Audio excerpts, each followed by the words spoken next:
a graça e a paz da parte de Deus, nosso Pai, e da parte de nosso Senhor e Salvador Jesus Cristo seja com você e com toda a sua família.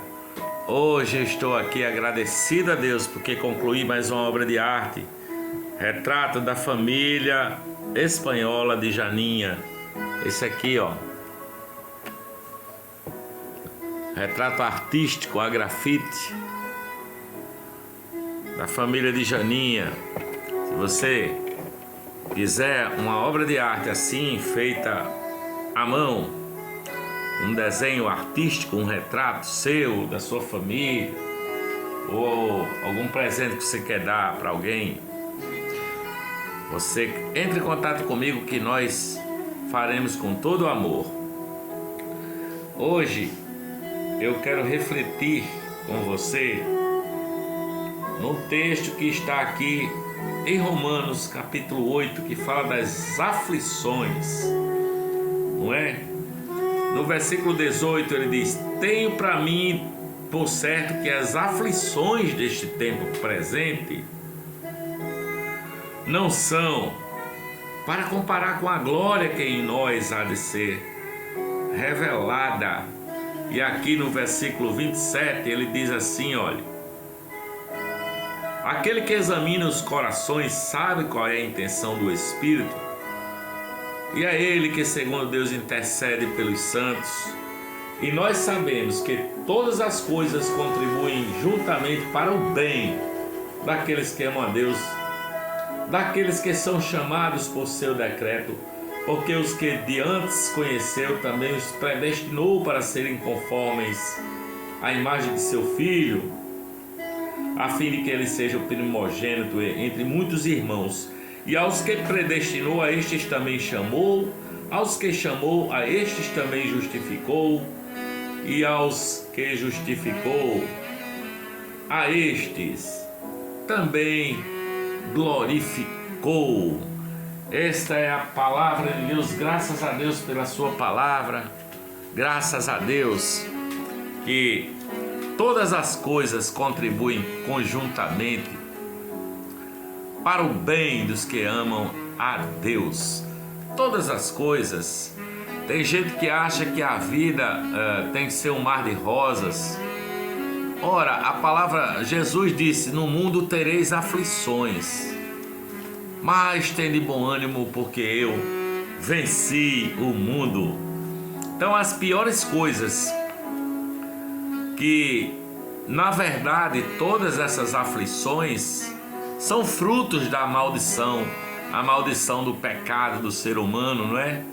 Mas Deus, no seu infinito amor, temperou de tal maneira as aflições que todas elas trabalham para o bem daquelas pessoas regeneradas, aqueles que são novas criaturas em Cristo Jesus, o nosso Senhor.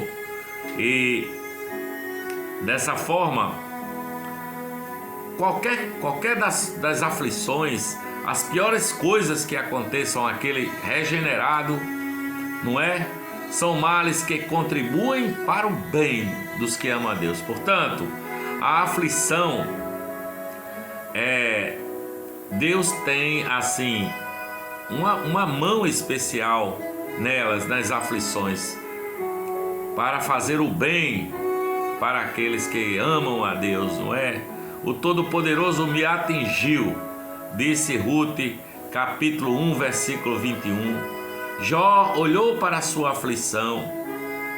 Jó olhou para Deus em meio à sua aflição, porque ele diz assim, olha: o Senhor deu e o Senhor o tomou, bendito seja o nome do Senhor. Jó não amaldiçoou porque estava atravessando aflições, porque tinha perdido toda a família, os filhos, porque tinha perdido toda a sua riqueza, porque estava doente com chagas e com tumores pelo corpo. Não, ele disse: seja bendito o nome do Senhor, porque ele deu e ele tomou, não é? Então, quem nos traz uma aflição para aqueles que amam a Deus é o nosso Deus e Pai. Elas funcionam para o nosso bem. sabe? Eu os enviei para o cativeiro, para o seu próprio bem, disse Jó, capítulo 24, versículo 6. Não é? Diz a palavra de Deus para Jó: foi bom para mim ser afligido. Esse salmo está escrito no Salmo 119, versículo 71. As aflições são medicinais, tá? Das drogas mais venenosas, Deus extrai a nossa salvação. Porque nenhum vaso de ouro pode ser refinado assim sem fogo, né? Sem passar pelo fogo. Portanto, todas as veredas do Senhor são misericórdia e verdade, como diz o Salmo 35, versículo 10. Quando eu, que sou um artista, que fiz o desenho, o retrato aqui dessa família linda, quando eu estou pintando uma paisagem a óleo, eu misturo as cores.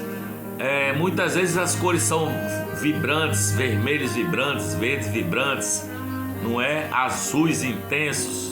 Mas eu misturo também com as sombras escuras na tela. Assim Deus mistura misericórdia com as suas provações, sabe? Os irmãos de José o jogaram numa cova, depois o venderam como escravo, e ele foi levado para o Egito, não é? E lá, por uma circunstância que ele não teve nenhuma culpa, ele foi lançado na prisão. Mas todas essas aflições contribuíram para o seu bem. No fim das contas, José foi feito o segundo homem lá do Egito, não é? Era menos só do que Faraó. E ele disse: vocês intentaram mal contra mim, falando para os irmãos, mas Deus o fez para o bem de todos. Isso está em Gênesis capítulo 50, versículo 20. Jacó lutou com um anjo e teve a conjuntura da sua coxa desconjuntada, não é? Passou a manquejou para o resto da sua vida. Mas Deus transformou isso em bem, pois ali disse Jacó: eu vi a face de Deus. Texto que está em Gênesis 32, versículo 30. As aflições do rei Manassés o fizeram buscar humildemente o Deus de seus pais. Esse texto que está em 2 Crônicas, capítulo 36, dos versículos de 11 a 13. A coroa do rei Manassés o deixou orgulhoso, o deixou soberbo, mas as correntes da sua humilhação, as correntes da sua aflição, o fizeram humilde. Ele buscou a Deus na sua humildade. E Jó, como eu já citei, é o melhor exemplo disso, né? Jó perdeu tudo. O que é que sobrou para Jó? Para Jó sobrou tumores por todo o corpo e feridas, as quais ele se coçava com um caco de telha. Ficou em jejum, sem comer por vários dias, e ferido. Mas Deus no fim lhe deu o dobro de tudo quanto dele tinha antes. No fim das contas ele disse: eu te conhecia de ouvir falar, mas agora, depois dessas aflições, Senhor, os meus olhos te veem. Você lembra de Paulo no caminho de Damasco, quando teve aquele encontro com Jesus, que apareceu numa luz mais forte do que a luz do sol do meio-dia, e ele caiu do cavalo, e a voz disse: Saulo, Saulo, por que me persegues? E ele disse: quem és tu, Senhor, a quem eu persigo? E Jesus disse: eu sou Jesus, aquele a quem tu persegues. Dura coisa é recalcitrar contra os aguilhões, Paulo. E Saulo, que era, depois chamou-se de Paulo, Saulo de Tarso, ele ficou cego. Mas essa aflição e essa cegueira dele abriu caminho assim para a luz da graça de Deus na vida de Paulo. E você veja em quem Paulo se tornou, né? Um pregador do Evangelho. A graça de Deus fez brilhar na sua vida o amor de Deus, o amor de Jesus de Nazaré. A aflição é nosso melhor professor, sabe? A aflição, nós sentimos a amargura do pecado no espelho das aflições. Você concorda comigo que é assim? Porque as aflições acabam tornando o nosso coração mais reto, mais puro. Deus nos segura sobre o fogo das aflições para nos tornar mais puros. As aflições nos fazem conforme a Jesus Cristo de Nazaré, vai nos tornando na imagem de Jesus de Nazaré, que foi dito dele em Isaías 53, versículo 3, que é o homem de dores, sabe? Experimentado nos trabalhos. E aí, quem passa por essas aflições tendo a segurança e o amor de Deus no coração, sabe como Jesus sabia o que era padecer e chegou a chorar e a sangrar, a suar sangue, não é? Porque somos nós partes do corpo de Jesus Cristo.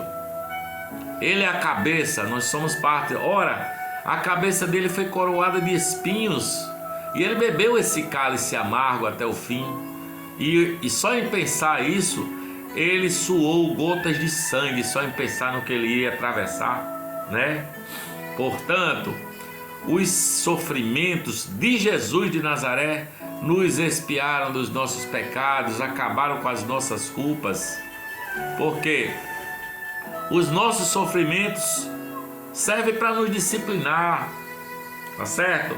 O pecado mata, mas a disciplina da aflição mata o pecado, cura o orgulho, cura a luxúria, acaba com a tentação da cobiça. Portanto, as aflições funcionam para o nosso bem.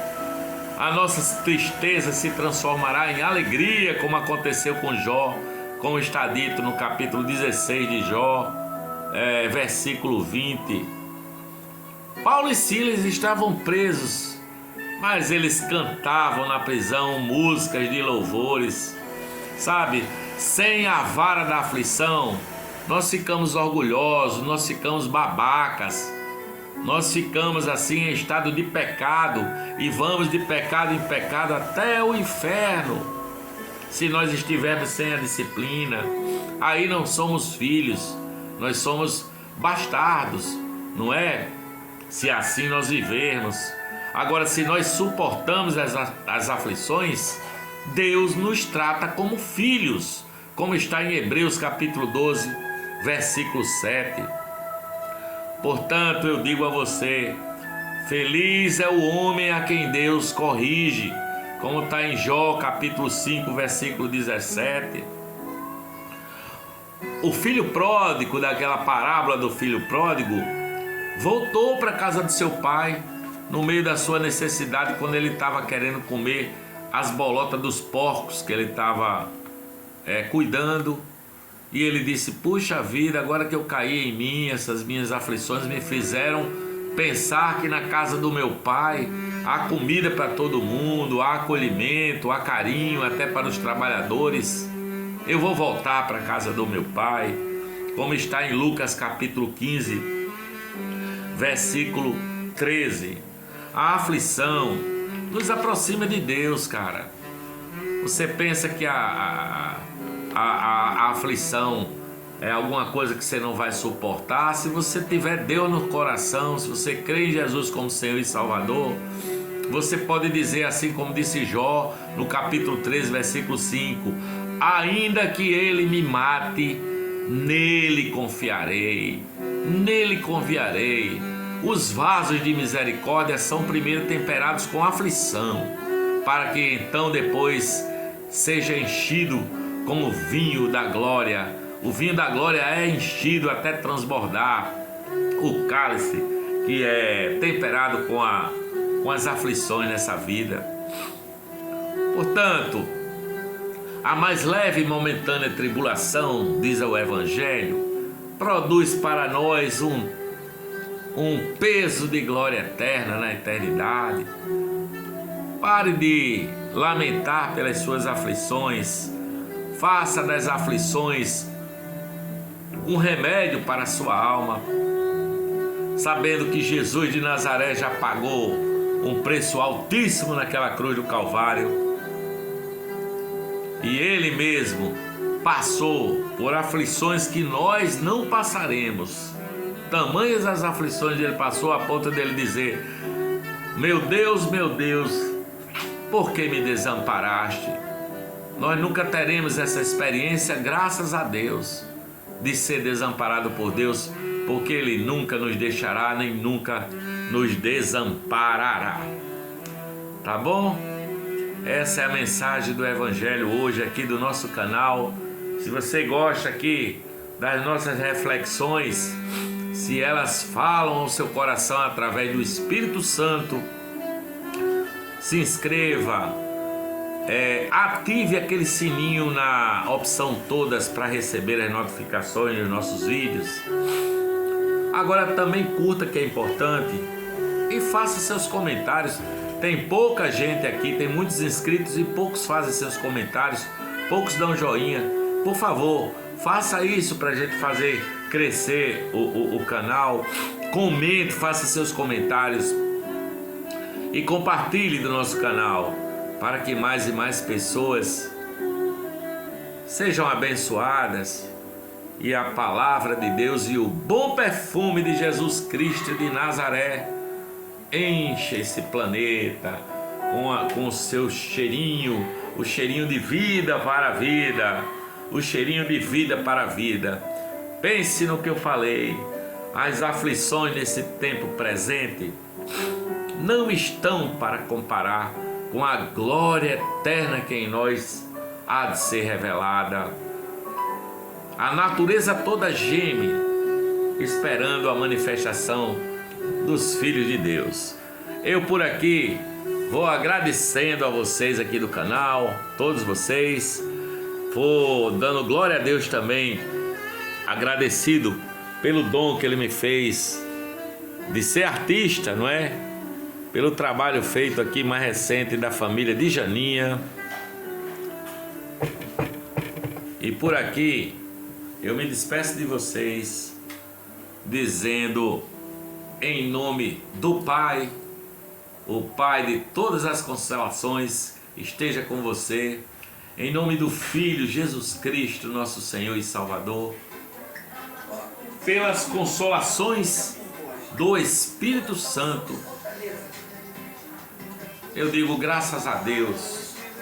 Jesus te abençoe e fique contigo hoje e para todo sempre.